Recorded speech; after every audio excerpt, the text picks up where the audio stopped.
Hi everyone, it's the time of the month again. People come in this shop and they say, I'm going to make a cushion, but I'm doing envelope back because I'm frightened of zips. Well, no more. I'm going to show you how to put in the perfect easy zip, and this is where we start. So we're going to take two 18-inch squares like this. I have overlocked the edges purely because it keeps them square. If you've not got an overlocker, not to worry, you can either zigzag all the way around. It does actually help when you're washing them, because even though they're on the inside, they're still free. So just do a zigzag stitch, and what we're going to do next is just mark where we're going to place the zip. So this is an 18-inch square. I am going to put in a 16-inch zip. So I want a 14-inch zip, beg your pardon. I want 2 inches either side. So that's where we're going to mark it to. We're going to do right sides together. If you've got a pattern, be careful that your patterns are going the same way. We're going to pop that one on top of that one. Just make our mark there and there. Now we're going over to the machine, and what we're going to do is stitch to that mark and stop. Then we're going to increase our stitch size, and we're going to go all the way down to that mark. We're going to stop. We're going to put back to normal stitch, and then we're going to go to the end. You'll see it in practice now.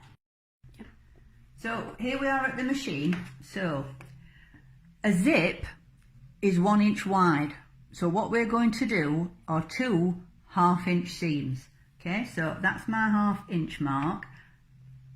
Put my foot down, needle down. Now I've put my pin there, that is the mark. So we're just going to back stitch, and we're going to go on a 2.5-inch stitch to our mark. We're going to back stitch. We're on the mark again. We're going to now increase the stitch from just over 2 up to 5. Okay, we're still doing the half-inch seam, so from that point we're coming down to this next point that we've made. This is on your big stitch. Stop, keep your needle down, back to your stitch, turn it back to where we were before, a little back stitch, and then right to the end. There we go. We're going to go and press this seam open now.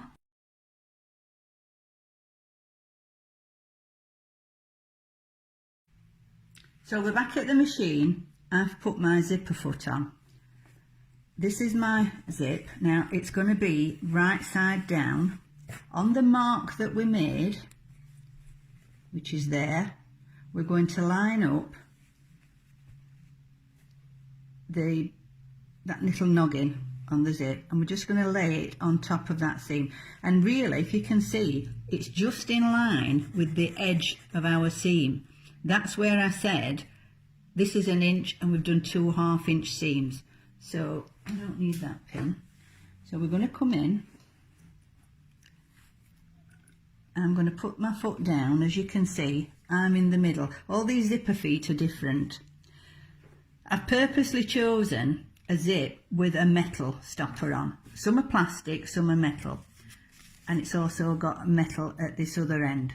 I'm going to show you what's going to happen to that when we get to the bottom. So what we're going to do now,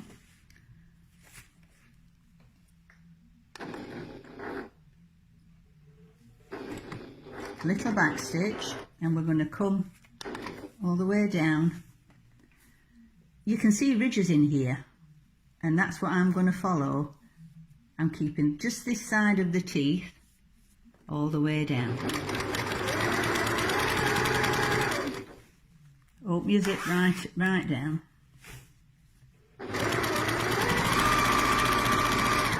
And you're looking for the mark at the other end, which is there. So I'm going to lay that there. put my pin across. Now you can see that this zip is longer than I need. That doesn't matter at all. It was just the right colour. Get there. Keeping your needle down, hit your mark, needle down, foot up, and zip your zip up all the way to that end. You can't do this next bit with metal teeth. As you can see, I've got an oversized zip. I'm just going to now scoot across here. So turn it round, lift your foot up, put it down. Because this is plastic, the needle will go across. I'm well away from that noggin at that end, so off we go. Do this nice and slowly.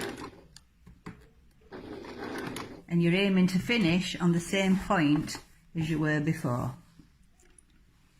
Now, I've gone one little stitch too much, so I'm going to go back. I want to be on the same point there. I'm just going back one stitch. That's it. So now we're going to just come up. You can see what I mean now. You can see that that zip is the same size as these seams.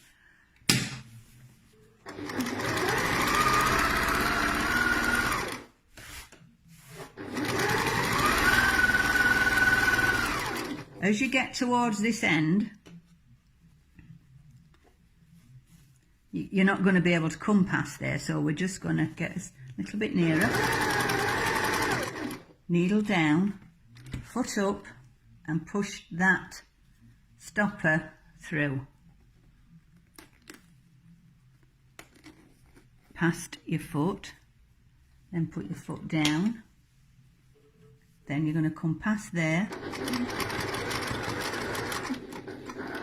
to there, turn it round and come across.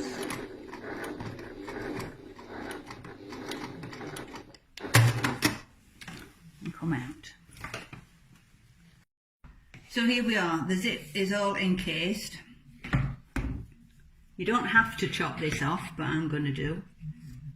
Nothing can happen to it because we've gone across. I'm going to flip over and using our trusty unpicker. This is why we've done a big stitch, because it's easy then to unpick. And for those of you that don't know what that little ball is for, it's to stop you ripping your fabric when you're going through. So that's a nice big stitch that we can easily unpick. To there.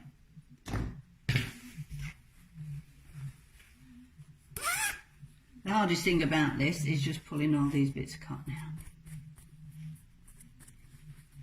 So here we are, we've done the unpicking. It works. You've got to remember at this point to open your zip, because if you don't, you're in big trouble. We're going to fold that onto that. Then we've just got our 3 seams to sew. Everything's still nice and square.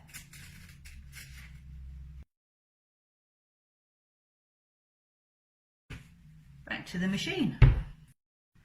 So we're back at the machine. We've made sure we've got our zip open. We're back on our normal foot, and because we want to be square, we're going to do the 1/2 inch seam again.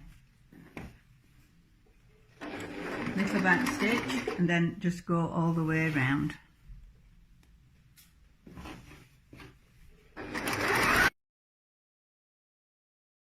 To the corner, needle down, foot up, turn round, we're not quite there.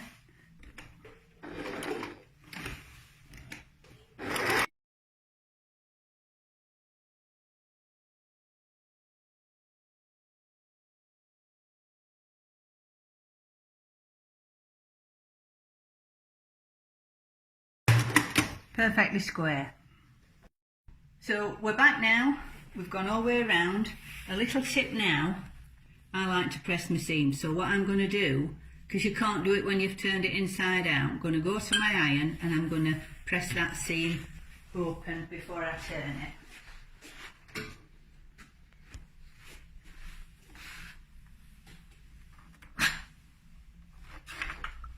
just gets a nice sharper edge.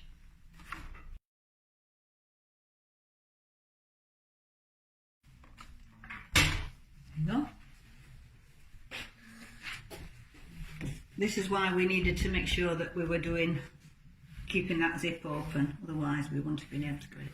Now when we're doing these corners, an easy way to get your corner right in there is to fold it like that, then like that, put your hand inside, holding that, bring it through.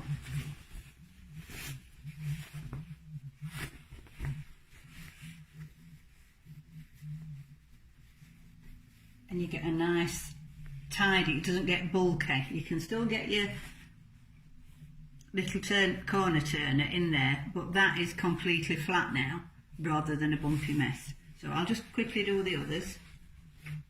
Those corners, I'm just going to go in with my little turner and push them out.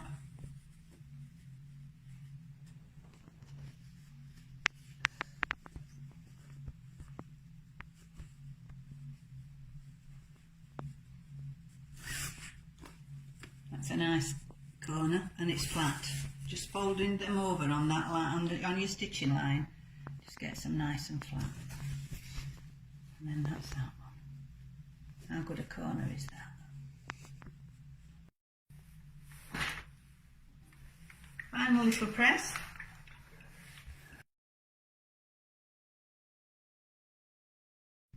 So, one cushion, one zip. That zip is a perfect zip. You can put concealed zips in, but I think that's good enough for any cushion. I hope you've enjoyed the video and I hope you put your zips in your cushions. One other thing before we go, this is what we'll be doing next month.